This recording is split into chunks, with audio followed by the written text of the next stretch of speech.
Hey kids, how is everybody? Good. तो चलिए आज हम अपना सेशन स्टार्ट करते हैं।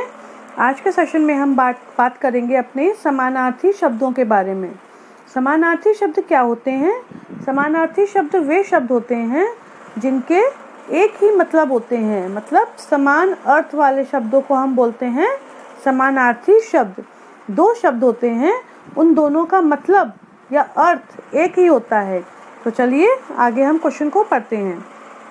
कुछ शब्दों के अर्थ समान होते हैं, जैसे पक्षी, पंछी, खग। पक्षी का जो समानार्थी शब्द है वो पंछी भी हो सकता है और पक्षी के लिए हम खग भी बोल सकते हैं। एक और होता है पक्षी के लिए चिड़िया। इन सब का मतलब क्या होता है? चिड़िया ही होता है। हम चाहे पक्षी बोलें, चाहे पंछी बोलें या फिर खग बोलें या उसके लिए हम चिड़िया बोल दें, तो सबका मतलब क्या होता है? एक ही होता है।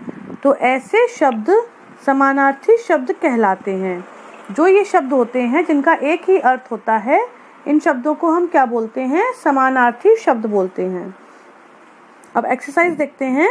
समान अर्थ वाले शब्दों का मिलान कीजिए।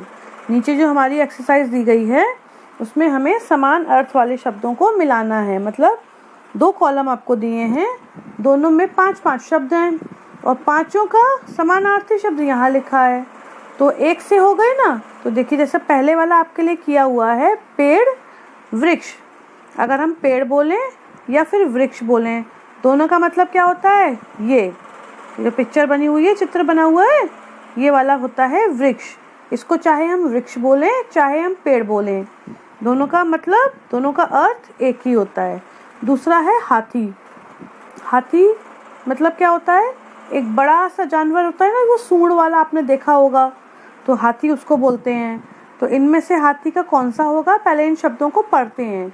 नीड़, घमंड, पराजय, वृक्ष और गज। तो इनमें से हाथी का कौन सा हो गया?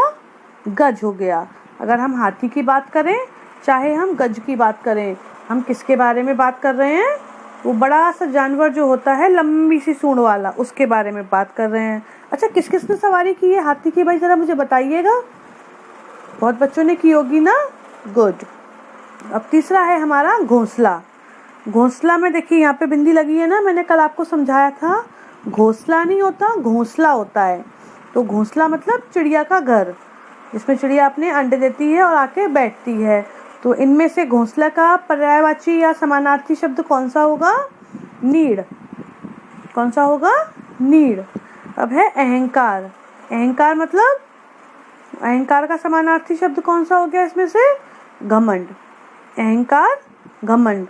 और हार, ये गले का हार नहीं है जो मम्मियाँ पहनती हैं ना, ये जीत हार वाला हार है। कोई जीतता है तो कोई हारता है। तो हार का यहाँ पे समानार्थी शब्द कौन सा होगा? तो चलिए एक बार इसको रिवाइज कर लेते हैं। पेड़, वृक्ष, हाथी, गज, घोंसला, नीड़, अहंकार, घमंड, हार, पराजय, ये होते हैं हमारे समानार्थी शब्द। अब नेक्स्ट एक्सरसाइज जो है वो है दो छोटी छोटी सी कविताएं। एक है चींटी के बारे में और एक है चिड़िया के बारे में। और यहाँ पे आपको कुछ शब्द दिए गए हैं: कहानी, सयानी, आराम, करती, काम, रहती।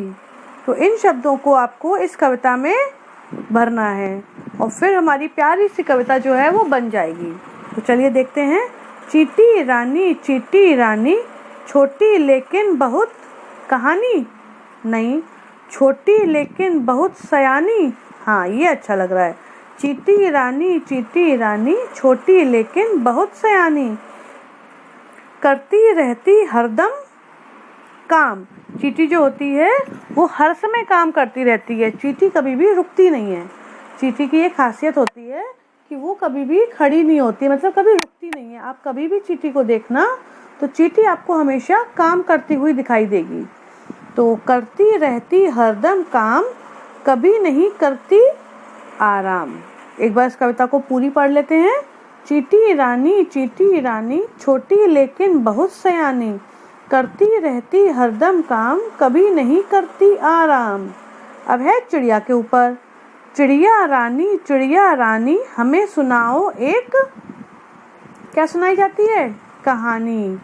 चिड़िया रानी हमें सुनाओ एक कहानी, क्या तुम दिन भर करती हो, कहाँ कहाँ तुम रहती हो। चिड़िया से कोई पूछ रहा है, चिड़िया रानी हमें सुनाओ एक कहानी, क्या तुम दिन भर करती हो, कहाँ कहाँ तुम रहती हो। तो ये हो गई चींटी पर कविता, ये हो गई हमारी चिड़िया पर कविता।